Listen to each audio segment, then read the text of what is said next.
Hey everyone, I'm trying out the new Redbox Instant service, and what this is it's $8 a month after trial, and you get unlimited subscription, kind of like Netflix, and you get $4.20 rentals or days of $1.20 rentals. So if you rent one, but you forget to return it by 9 the next day, then you have a 2-day rental, and so you only get so many. So what I'm going to go ahead and do is show you the interface. By contrast, I've actually got Netflix up as well. And I'm going to go over my experience, some of the problems I thought about, and some of the pluses and kudos. Now, I want to remind everyone that this is a subscription service that is currently in beta, and it says it plainly on the page. So let's take a look.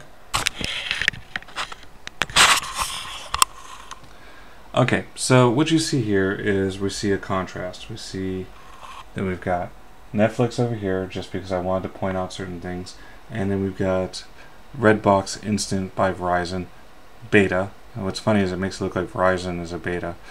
And you've got your choice of games because they sell. The subscription service is new, so it wasn't really designed into this. So you've got the option to go ahead and go here and look at games. And it comes up with, sort of a similar style of things, and that's cool. I've never actually used it, but it looks cool. And then you've got movies. And then you can have all kiosks, rent, buy, etc. So anyways, you go down, you look, and it's got various, like Hit List. Hit List actually turned out to be a good movie. It's got Cuda Jr. in it, and I liked it a lot. So you look at it, it's got a little list. It tells you it's R, and it gives it an HD, SD, and that's kind of nice. And you can watch now or preview. The preview button is probably because before the subscription service you could only rent it. But what I like versus over here when we look at Netflix is I like that you can see the year that the movie's in. Because a lot of movies are remakes, or they have different versions. Or maybe you're just looking for a certain year. I find that I've kind of fallen by the wayside watching 80s movies myself. So at this point you can mouse over it, and then you have the option to watch, or you can go ahead and go into it. Just like, its competitor. So on Redbox Instant, you go in and you can start over, resume playback. That's new. That's actually kind of nice to see. So let's go ahead and start over. And it gets going. And so you see kind of a nice little, the graphics are pretty decent.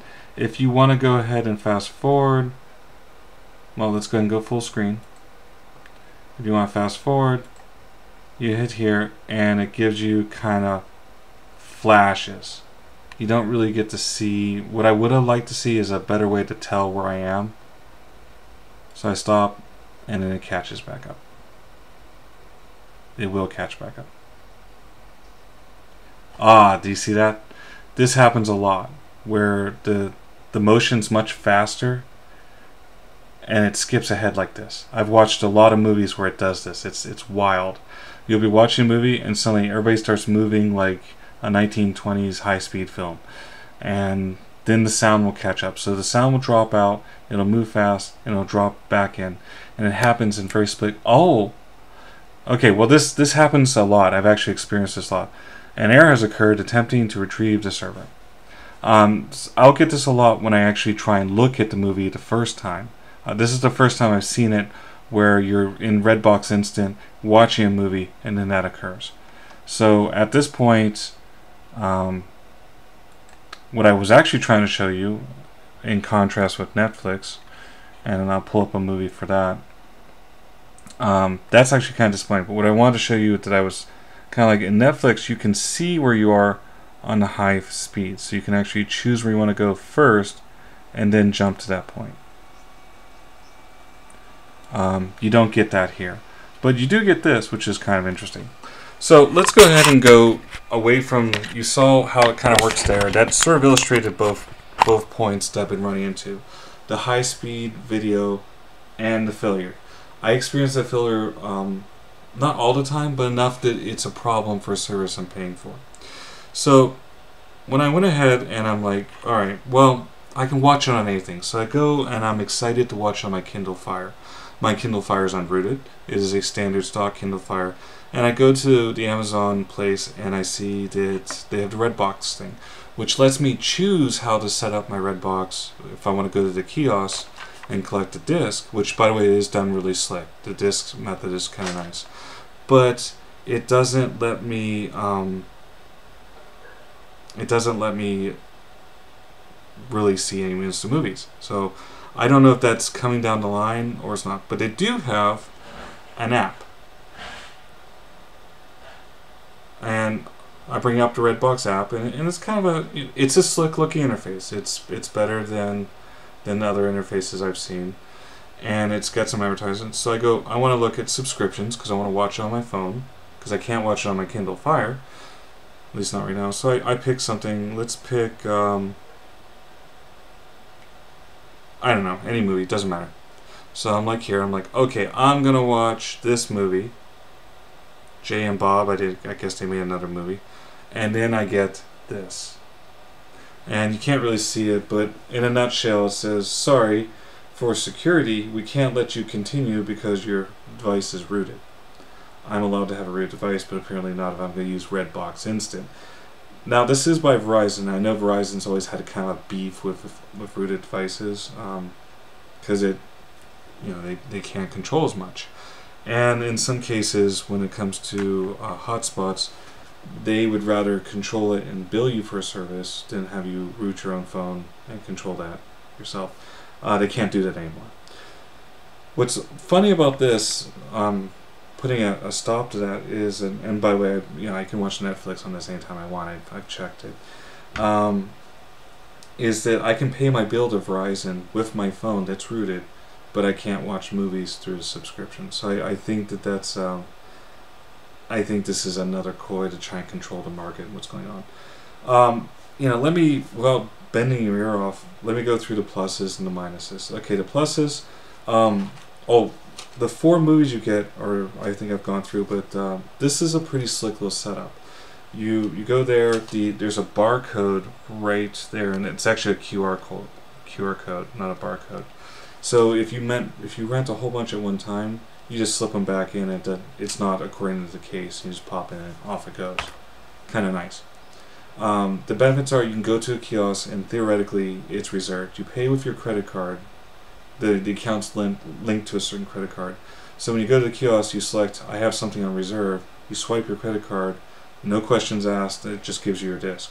I find that very slick. I find that very nice. There's some limitations where where Netflix has a huge library and you get stuff sent to you. There's a delay, but you got a huge library. With Redbox, you're limited to the movies that are popular at the moment and are available in the kiosk that's close to you. So, and this is also pointed out is that I don't know how many grubby, nasty people have actually touched this. If you're a germaphobe, this might be a problem. I don't know if they're sanitized or cleaned. I doubt anyone goes into the machines. It's just not logistically viable, and I highly doubt the machines have an anti-gook or whatever hell's on this. So there's some issues in there. Okay, so on the disc selection side, which I never used until now, I may continue using the disc side after I stop my Redbox Instant subscription. Redbox Instant subscription does have some pluses, and if you aren't using anything else, it is a good way to go, I think. But you've got to be patient. It is a beta model. I give credence to that, but at the same time, they're taking money from you, and the thing is, it's stopping, it's failing, as you witnessed. It's the selections for the instant subscription watch are comparable to the selections for Netflix. They lack certain, this may be important to some people, they lack like the lesbian gay section, they lack the music, the TV section, the classics section. They may get there in the future, but right now they don't have it. They've got family, action, adventure, sci-fi, that kind of stuff. But if you're looking for more of the exotic things, it may still be in there, but it's buried, and you're going to have to go ahead and fan it out that way. I find that the disruptions, and I've run the Netflix and I've gone ahead and run the Redbox Instant, I find the disruptions in Redbox Instant are more frequent, and I don't appreciate I'm run into it I want to say 20, 25, maybe even 30% of the time I run into that error where it can't connect. I'm sure that will be figured out later on, and they'll either poach someone from Netflix or figure it out on their own. But at the moment, it's something you should be aware of, so you can get disruptions that way.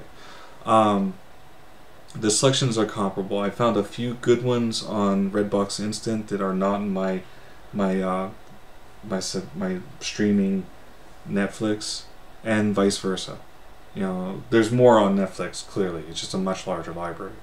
But of the popular new stuff, it's about a wash. Except for with Redbox, you can go get a movie instantly, and then with Netflix, they just send it to you, and there's no late fees. With the Redbox Instant, if you get this guy in after 9 o'clock, you've expended one of your free rental days, or you just paid for a rental. That's how it goes. 9 o'clock's not too bad though, as days go, and since these boxes are anywhere. What I don't know is if you can send this back to the same Redbox, or you can put it in any Redbox. And I'm actually going to inquire to that, and I'll probably go ahead and post that on here as a annotation. So back to the list. The ability to go get movies, good. A little bit more limited selection. The Instant Watch needs to grow. They need to put some work into that. Still nice, but limited selection, more like a Netflix Instant Watch, but with the benefit of getting some discs. I kind of think they got an edge there, but the quality of the Instant Watch is really limited. And a big no-no for me is if you have a rooted device, including if your Kindle was rooted, which is, by the way, rooting the Kindle is the only way I could get to the Play Store in order to get the Instant. So, catch-22 there. Not appreciated, and certainly that's a deal breaker for me, so I won't be continuing with the subscription myself. I think it will work for some people, but I thought that this would be a good way to introduce it to others. If you don't have a rooted phone, this may be just what you need. I imagine that I couldn't test it because my phone's rooted, but I imagine the throughput for a Verizon customer is much better than, say, for other customers. Not that any fiendish type of powerful corporation would limit bandwidth on our competitors' stream, but I'm kind of interested to see what happens with my Netflix streaming from here on my phone. I hope that helps, and if anyone has any questions, please let me know. And I've got this thing for a couple more weeks, and if there's any improvements or changes, I'll let you guys know.